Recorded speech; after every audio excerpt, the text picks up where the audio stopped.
Hey everyone, welcome back to the channel. I hope you're all having a fantastic day so far. Today, we're diving into a massive development about Social Security that could directly impact millions of Americans. This is serious, and you need to stay informed, so stick with me till the end. Just a few days ago, something shocking happened. The acting commissioner of the Social Security Administration, SSA, made an unprecedented statement, threatening a complete shutdown of the agency. Yes, you heard that right. Imagine Social Security grinding to a halt, no payments, no assistance, nothing. So, why would something like this even be on the table? Well, it all traces back to a recent court ruling that blocked a government panel, known as Doge, from accessing SSA's internal systems. And if you think that sounds crazy, wait till you hear who's behind it: Elon Musk. Now, you might be wondering, what does Elon Musk have to do with Social Security? Great question. Doge, which stands for the Department of Government Efficiency, was formed to cut down on waste and fraud in various government programs. It's headed by Musk himself, and their goal is to find ways to save the government money. Initially, they aimed to cut $2 trillion in wasteful spending, but even getting close to $1 trillion has been a struggle. As part of their efforts, Doge wanted access to the SSA's systems to analyze inefficiencies and fraud. This would have given them access to an enormous amount of sensitive data, including Social Security numbers, personal financial records, and other private details. But here's where things took a turn. A federal judge intervened and blocked Doge from gaining that access, calling it a fishing expedition that could lead to major privacy violations. This ruling did not sit well with Leland D. Duck, the acting commissioner of SSA. Duck, a Trump appointee, was pushing for Doge to have full access, believing it would streamline operations and cut waste. But when the judge shut that plan down, Duck fired back with a dramatic threat: if Doge couldn't access SSA's systems, then he might have to shut down the entire agency. This statement sent shockwaves through the millions of Americans who rely on Social Security, Supplemental Security Income, SSI, and Disability Insurance, SSDI, payments to survive. Imagine the consequences of even a temporary shutdown. No checks for seniors, no benefits for those with disabilities, and complete chaos for the millions who depend on these payments. Rent wouldn't get paid, groceries wouldn't be bought, and medical bills would go unpaid. The panic was real. People flooded SSA offices and phone lines, desperate for answers. Advocacy groups quickly mobilized, pressuring lawmakers to step in before things spiraled out of control. But after a huge public backlash, Duck walked back his statement, assuring people that the SSA would remain operational. He clarified that payments would continue as usual, and SSA employees would still be able to access their systems. However, just because the immediate crisis has been averted doesn't mean the story is over. The Doge panel is still pushing for reforms, and the debate over privacy versus government efficiency is far from settled. And if that wasn't enough, there's another major change coming that could hit certain groups of people, particularly those in rural areas, hard. Starting March 31, SSA, Social Security beneficiaries will no longer be able to make simple account changes, like updating their bank information, over the phone. Instead, they'll have to verify their identity online or visit an SSA field office in person. Now, if you live in a big city, this might not seem like a big deal. But for those in rural areas, where internet access is limited and the nearest field office could be hours away, this change could create massive difficulties.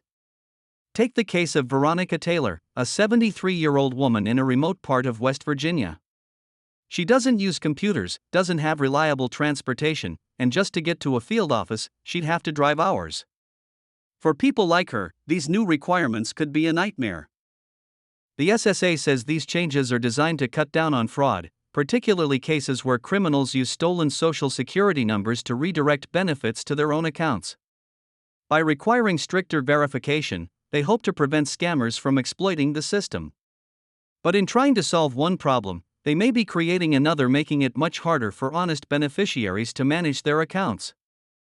Some experts argue that instead of outright banning phone-based changes, SSA should strengthen phone verification processes with enhanced security questions or voice recognition technology.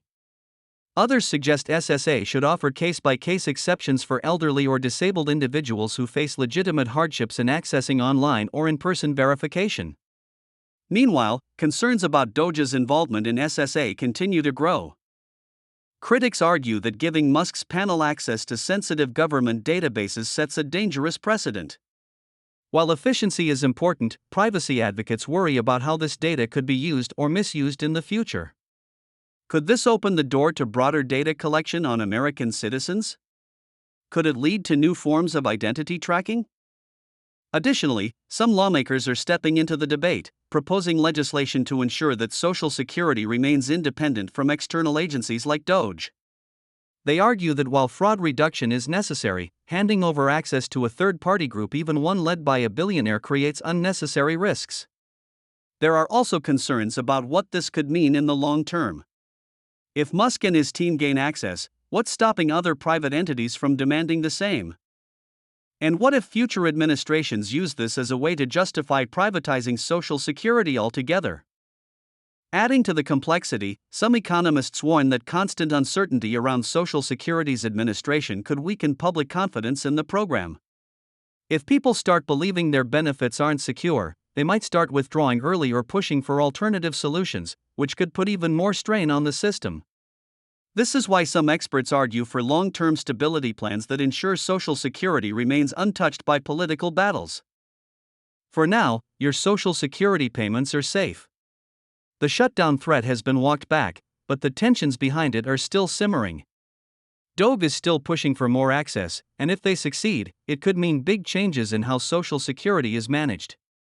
Meanwhile, the new verification rules could make life harder for those who struggle with technology or don't have easy access to an SSA office. But here's the thing: this situation is far from over. There's a real chance that in the coming months, we'll see more court battles, more political fights, and possibly new legislative measures that could change how SSA operates. Some lawmakers are already drafting bills that would permanently block any private agency, including Doge, from accessing SSA's systems without congressional approval. Others, however, are pushing for reforms that could streamline Social Security operations, even if it means compromising on privacy. And this brings us to the big question: where do you stand on this issue? Should Doge have access to SSA systems, or is the privacy risk too high? And how do you feel about the new rules that could make it harder for people in rural areas to update their Social Security information? Do you think there's a better way to balance fraud prevention with accessibility? Let me know your thoughts in the comments below. If you found this video helpful, don't forget to like, share, and subscribe to the channel. And of course, hit that notification bell so you never miss an update. Thanks for watching, and I'll see you in the next video. By the way, if you want to stay updated on Social Security changes, make sure to follow our channel closely.